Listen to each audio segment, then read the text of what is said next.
Përshëndetje të dashur teleshikues, po fillojmë edicionin e lajmeve në televizionin 4+. Zvoglohen sipërfaqet e mbjella me grur në zonën e Lushnjës dhe të Divjakës. Fermerët kanë zgjedhur të mbjellin kultura të tjera bujqësore. Kultura e grurit, e cila zinte 40 deri në 45% të sipërfaqes totale në zonën e Lushnjës dhe Divjakës, është kurrur në ato përmasa saqë po shkon drejt zhdukjes. Nga rreth 11.000 hektar në 5 vitet e fundit, sipërfaqja e mbjellë këtë vit është 4.200 hektar, sipas të dhënave zyrtare në Drejtorinë e Bujqësisë dhe Ushqimit Lushnjë. Shkaqet për uljen e sipërfaqes me këtë kulturë, e cila ka qenë mjaft e rëndësishme për ekonomitë e fermerëve, janë kostot e larta të inputeve bujqësore dhe punimeve mekanike. Një tjetër faktor është mungesa e tregut, pasi nuk grumbullojnë më, madje dhe furrat e bukës nuk preferojnë grurin vendas, pasi gruri i importit është deri në 50% më i lirë. Në këto kushte fermerët mbjellin sipërfaqe të vogla për nevojat e familjeve të tyre. Nuk mbjellin për arsye se s'ka interes grurin, edhe fabrika nuk po e marrin grurin ton. Kosto del më lart se sa? Kosto është shumë e lartë. Se janë plerat, mekanika i merë gjitha. Edhe s'ka interes përse për mbjellje e grurit. Ne mbjellje vetëm gjera kështu vetëm për lopë, për baktit, as të tjetër. Edhe misës po mbjellin me për arsye se ka dalë në fotografin. Është kulturë që po vjen në zhduke këto në zonët tuaj. Po. Gruri ishtë në zhduke për arsye se s'ka interes me. Se s'kemi ku e qojnë. Asë furrat, as për shqitur, nuk po merr njëri, edhe qofse merren me lirë fare. Vjetë tonë kam bërë dhe vetëm 30 hektarë. Të gjithë grutin? Ne kanë korë unë, 30 hektarë. Si vetë i bëj 20-25 hektarë, di bëj as di bëj dot. Se nuk kam bjellë fare. Janë tëra tokat, se janë tokat rëndësia është e pleu. Dhe çmimi, nuk i levërdit e çmimi, se çmimi tani është 25-30. Plerat janë 100.000 lekë. Ka qenë 120.000 lekë ureja. Dapi po 40, nese atë dapi ka qenë 175 ka qenë ureja. Dhe po ti marrësh një llogari për një dylym, i del kote gati 120, 130, 140.000 lekë. Në një dylym mu t'japi 4 kujtal grur, 4 kujtal nga 25.000 lekë ka humbje fshatari. Unë një vit e mbolla gati 5 hektarë, më qëse kam komaj, kam tërë mjeti që kam kohën e se më tes. Kam 20 vjetë se kam të.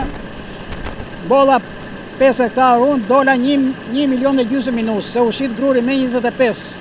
Radhe një smundjet e gjithë, ato gjithë ashtu, dhe vati gruri me 3 kujtal për të lymë.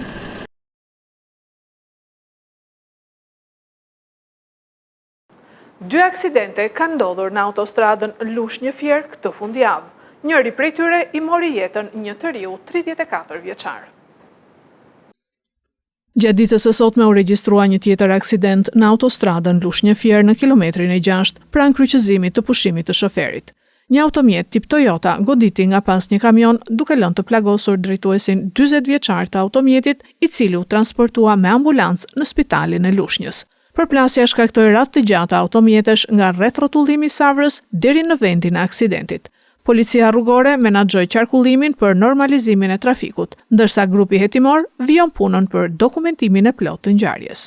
Kurse dje mbasdite ka ndodhur një aksident fatal në zonën e Vajkanit, ku sipas të dhënave paraprake një motomjet doli nga rruga dhe drejtuesi i tij 34 vjeçari Armando Selmanllari humbi jetën në vendngjarje.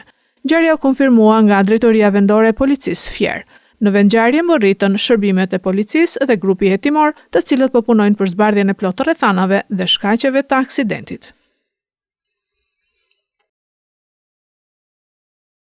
Festa e grurit rikthen traditën në Apolloni. Mira vizitor festojnë trashëgimin e Myzeqes.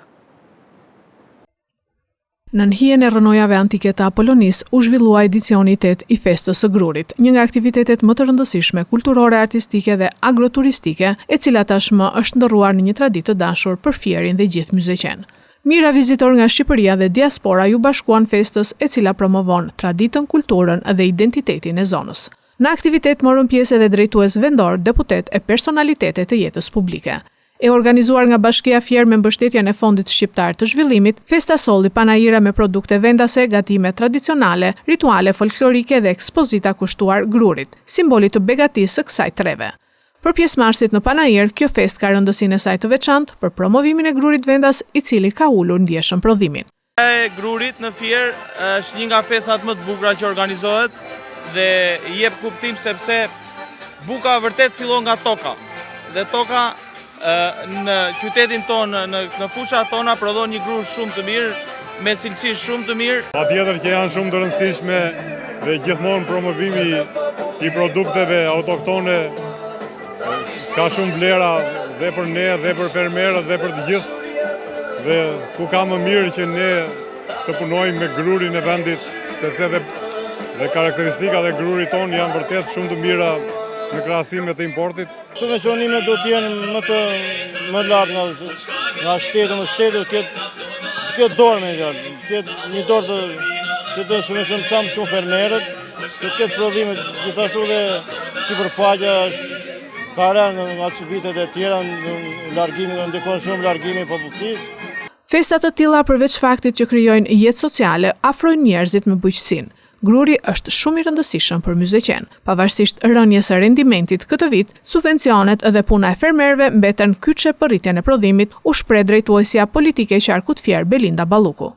Është e rëndësishme që thuhet që festat tilla përveç faktit që krijojnë jetë sociale në qarkun e Fierit, nga ana tjetër edhe nxisin njerëzit për t'i afruar pranë bujqësisë, dhe ashtu siç ne e dim, gruri është shumë i rëndësishëm për myzeqen, pavarësisht se këtë vit ka pasur një rënje në rendimentin e tij, nga ana tjetër ne nxisim të gjitha paketat që Ministria e Bujqësisë ka prezantuar me paketat e subvencioneve janë të rëndësishme, por sigurisht edhe vetë puna e fermerëve këtu të myzeqes është kriteri kryesor për të rritur këtë prodhim. Parada e kurorave të grurit, autokombajnat dhe hedhja simbolike e grurit në lëm rikthyen traditat e hershme të zonës, ndërsa koncerti me mbi 30 artistë nga ansambli Myzeqeja deri te grupi Elita 5 elektrizoi atmosferën. Edhe këtë vit, festa e grurit konfirmoi statusin e saj si një nga ngjarjet më të rëndësishme të verës shqiptare, duke bashkuar trashëgiminë kulturore, bujqësinë dhe turizmin në zemër të Apollonisë. Kryeministri Edi Rama në mbledhjen e grupit parlamentar të Partisë Socialiste deklaroi që nuk do të dorëhiqet siç kërkojnë protestuesit. Gjithashtu ai tha se Shqipëria ndodhet në ciklon digital dhe protestat ushqehen nga algoritmet. Kryeministri Edi Rama ka komentuar zhvillimet e fundit politike dhe protestat në vend gjatë mbledhjes së zgjeruar të grupit parlamentar të Partisë Socialiste. Ai deklaroi se Shqipëria është përfshirë në një luftë ideologjike të importuar, duke theksuar se debatet që dominojnë jetën politike nuk pasqyrojnë realitetin e vendit.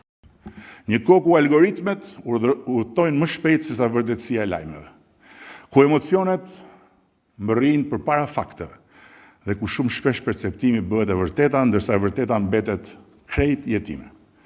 Kjo është një histori paralajmëruese, jo për mandatin tim, as për mandatin e kësaj shumice qeverisëse, po për demokracinë në epokën e algoritmit, si dhe për nevojën që ne të parët me përgjegjësinë e atyre që kanë mandatin të udhëheqin Shqipërinë, ta lexojmë këtë histori sa më drejt për të qenë të përgatitur sa më mirë. Për çfarë vjen më tutje? Sepse ky është vetëm fillimi. Kreu i qeverisë u shpreh se prej 20 ditësh Shqipëria është kthyer në qendër të një cikloni digjital, duke shtuar se rrjetet sociale kanë nxitur një val reagimesh dhe sulmesh ndaj tij dhe Partisë Socialiste. Bota nuk u zgjua prej fatit nartës, po prej emrit të Jared Kushnerit, dhe sigurisht prej hijes së vjerrit tij, të cilin e urren për vdekje krejt armata globale online që kujtoi se gjeti në bulevardin e Tiranës Waterloon e Donald Trumpit. Dhe si në një film science fiction, bulevardi përputhi atë armatë të frikshme me krejt armatën e urrejtësve shqiptar, off dhe online. Jo ndaj Donald Trumpit, po natyrisht ndaj meje dhe ndaj jush. Sipas kryeministrit, protestat e ditëve të fundit ndikohen nga mënyra se si funksionojnë algoritmet e rrjeteve sociale, të cilët sipas tij favorizojnë përplasjen dhe jo qetësinë apo arsyen. Gjithashtu, kryeministri Edi Rama ju përgjigj thirrjeve të protestuesve se nuk do të jap dorëheqjen, pasi pushteti nuk fitohet përmes zhurmës apo presionit në rrugë, por qeverisja buron nga vullneti i qytetarëve dhe jo nga protestat. Kush mendon se me lajket dhe me followers të vet bën politik ose bën vetëm politik, bën gabim. Me followers dhe me likeset që ai mbledh, bën shërbimin e atyre oligarkëve më të mëdhenj të planetit që përmes algoritmit dhe përmes platformave pasurohen eksponencialisht çdo ditë. Algoritmi nuk shpërblen qetësinë e varros, sepse qetësia është armik i algoritmit.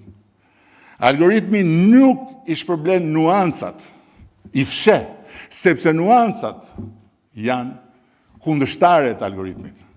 Algoritmi nuk e do arsye. Deklaratat e kryeministrit u bën në kuadër të analizës së situatës politike në mbledhjen e grupit parlamentar të Partisë Socialiste. Policia rrugore e Fierit po vazhdon monitorimin me pajisje inteligjente në akset rrugore dhe në pikat hyrse dhe dalse. Javën e fundit janë proceduar 34 drejtues mjetesh dhe janë vendosur mbi 1300 gjova për shpejtësi. Policia rrugore e Fierit vijon monitorimin intensiv të akseve kryesore dhe pikave hyrse dalse të qarkut me pajisje inteligjente, me synim parandalimin e aksidenteve dhe rritjen e sigurisë rrugore. Gjatë javës së fundit për shkelje të kodit rrugor janë proceduar penalisht 34 shtetas. 8 prej tyre janë arrestuar në flagrancë për drejtim automjeti në gjendje të dehur ose pa leje drejtimi, ndërsa 26 drejtues të tjerë janë proceduar në gjendje të lirë për drejtim mjeti pa leje. Kontrollet e ushtruara në rrugët urbane dhe lokale kanë sjellë vendosjen e 1354 masave administrative për tejkalim të shpejtësisë, 63 për mos përdorim të rripit të sigurimit, 18 për përdorim të celularit gjatë drejtimit, 40 për parakalim të gabuar, 39 për drejtim nën efektin e alkoolit, si dhe 418 masa për shkelje të tjera që përbëjnë burim aksidentesh. Po ashtu janë sekuestruar 27 motomjete që qarkullonin pa dokumentacionin dhe targat përkatëse. Policia rrugore Fier apelon sërish për respektimin rigoroz të rregullave të qarkullimit rrugor si një kontribut i rëndësishëm për rritjen e sigurisë rrugore, mbrojtjen e jetës dhe shëndetit të përdoruesve të rrugës, si dhe garantimin e një qarkullimi të sigurt, të lirë dhe pa pengesa. Amerika nxjerr dokumentet sekrete të COVID-19. Zbulohen lidhjet e kërkimeve në Wuhan. Shtetet e Bashkuara kanë publikuar dokumente të reja të deklasifikuara mbi origjinën e pandemisë COVID-19, duke rikthyer në qendër të debatit çështjen e laboratorit të Wuhanit dhe rolit të financimeve amerikane në kërkimet shkencore. Drejtoria e Inteligjencës Kombëtare Tulsi Gabbard deklaroi se dosja përmban komunikime të brendshme dhe dëshmi që sipas saj tregojnë lidhje mes kërkimeve të financuara nga Amerika dhe Institutit të Virologjisë në Wuhan. Ajo akuzoi ish-zyrtarin e lartë të shëndetësisë Anthony Fauci se ka gënjur nën betim para Kongresit Amerikan gjatë vitit 2024 lidhur me këto financime. Sipas dokumenteve, ai dyshohet se ka mbikëqyrur financimet për kërkimet mbi koronaviruset e lakuriqve të natës në laboratorin kinez. Sipas Gabbard, qytetarët amerikan meritojnë transparencë dhe llogaridhënie pas pasojave të pandemisë. Nga ana tjetër, Anthony Fauci i ka hedhur poshtë kategorikisht akuzat, duke i cilësuar ato të pabazuara. Ai ka ritheksuar se si teoria e origjinës natyrore, ashtu edhe mundësia e një aksidenti laboratorik mbeten hipoteza të hapura, megjithse ai vijon të mbështesë versionin e origjinës natyrore të virusit. Ky është edicioni lajmeve për sot. Lajmet i gjeni dhe në internet në websajtin 4plusmedia.tv. Fundjavë të këndshme.